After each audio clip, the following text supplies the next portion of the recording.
Well, welcome, boys and girls, to Unit 7, where we will be studying systems of equations and so much more. Yes, I already expect that you have some knowledge of systems. The goal in honors trigonometry and pre-calculus is to figure out what else we can do with a system. So we'll be doing a lot of that in this chapter. Now, this little preview video, of course, is just a follow-up on these 3 systems that were meant to kind of jog your memory. You should only be watching this video if you've already submitted your answers to these 3 problems. So we're just going to quickly follow up on them. Of course, if maybe you're not sure, if you did one of them right, well, you're in the right place. Keep watching. Just in case you missed it, the solution to a system definitely is a point that's got to work in all the equations. Just a quick reminder on that. So system A, pretty straightforward system, right? It's meant for you to use like an elimination method. Elimination's when you add the equations together, but you need to have opposites before you add. So most kids are going to recognize that the y's can quickly become opposites if you just multiply the top equation by 2. That would be the simplest thing to do. And so since we like simple things, we're going to multiply it by 2. We kind of get this new version of this equation. So I'm going to kind of cross that out so I don't get confused with it anymore. But now I'm going to add my equations together. And of course, when you add the x's, you get 14 of those. The y's eliminate. And don't forget to add your constants over here. Honestly, that's often where the mistakes are made. Students forget to add your constants together. But pretty straightforward, x equals 1. And when you plug x back into any one of the equations, I'm going to plug it back into the top equation just so you realize that we can still use that equation. And of course, when I plug the number 1 in there, it's going to be really easy to solve for y to equal -2. So we get the point 1, -2. Nice little solution to system A. System B. Oh, no. Did you look at my hint on this one?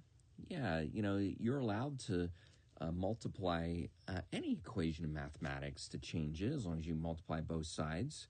And here, if I multiply by 100, truth be known, if I multiply both these by 100, I'm going to basically move the decimal 2 places and get myself much more kind of integer-looking system. So I'm going to use that strategy so we can just take a better look at 2x minus 5y equals -38 and 3x plus 4y equals 104.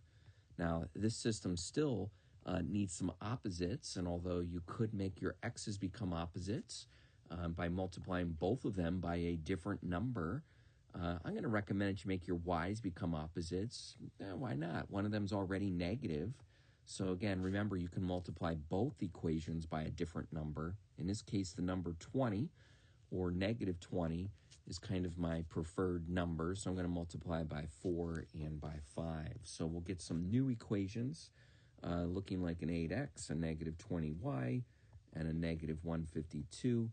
And then we'll end up with 15x, 20y, of course it's positive 20, and it does equal 520. Were you sort of wondering if you were correct? Yeah, that's correct. You can get some big numbers, but never fear, little one. The equations, the system equation, going to work out pretty nicely. That is, it's going to work out to be an integer, because when you add your x's together, you get 23 of those. When you add your constant, you get 368, and all of a sudden, we're on our way to, again, what students would like to see, integer answers. Of course, not everything has to be an integer, but it is for this problem. So when you plug -16 back in, you can plug it into the first equation. The first system with the decimals. I wouldn't do that, though. You could plug it into the second one where you move the decimal place, or you could plug it into the third one. But when you plug back in ever so carefully, you get y equals 38. So again, it's the point -16, 38. All right, on to our last system. This one was kind of meant for you to use more of a substitution method. One of the equations already equal to y. And so if you're equal to y, why not substitute 4x plus 1 into the second equation? So we have a substitution method. Now, you could have rearranged the variables and still used an elimination method, but either way, something kind of interesting happens here. Of course, when you do the distributive property, you end up getting 0 for your x's plus 2 equals -6. Wait a minute. That's not a true statement. That's a false statement. When you end up with a false statement, that means you've got a problem with your system. The problem is that there's no solution. How'd you do with the third one? Were you a little bit surprised? Were you kind of like wondering if you did it right? Well, you did if you ended up with a false, no solution statement, which kind of leads us into this classification system, a way to classify systems. Have you heard of these words before? Make sure you jot these down either in your notes or on the handout. This would be the next kind of spot there. We're going to fill in some blanks. A consistent system. Consistent means that the system had a solution.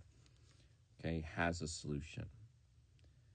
Now, the first two problems that we did, A and B, yeah, they had solutions. The truth is they only had one solution, which is kind of the most normal situation, and that is like a subcategory.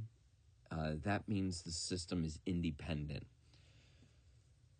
So what's going on here? Well, if you got a solution, it's consistent, and if you only have one solution, that is 1 point, it's independent. So let's go back and label system A as consistent and independent. It's both, because it's got a solution and because it only has one solution, this 1 point. And again, that's the most normal situation when it comes to solving a system. So normal that that's what happened with our second one, right? Letter B was also consistent and independent. Again, that's the classification. You would use both words to classify system B. Now, there can also be a system that has a solution. Well, in fact, it ends up having infinitely many solutions. Infinitely many solutions. Now, be careful. That is not the last problem that we did, not example C, but it would be something that's dependent. So what does it mean if it's got infinitely many solutions? Well, it has to do with the intersection points. And if you think about it, if you're going to end up with a system that intersects at an infinite amount of places, it would have to be the exact same two equations. The exact same two equations would basically intersect everywhere. And we would say that that is dependent. We didn't do one like that, but let's do one like that right now. We need a system that's made up of the same two equations. Wait, the same two equations? Well, here, let me help you out. Here's an equation, x plus 3y equals 7. Okay, nothing wrong with that equation. And there's nothing wrong with this equation, except that it's really just the same thing.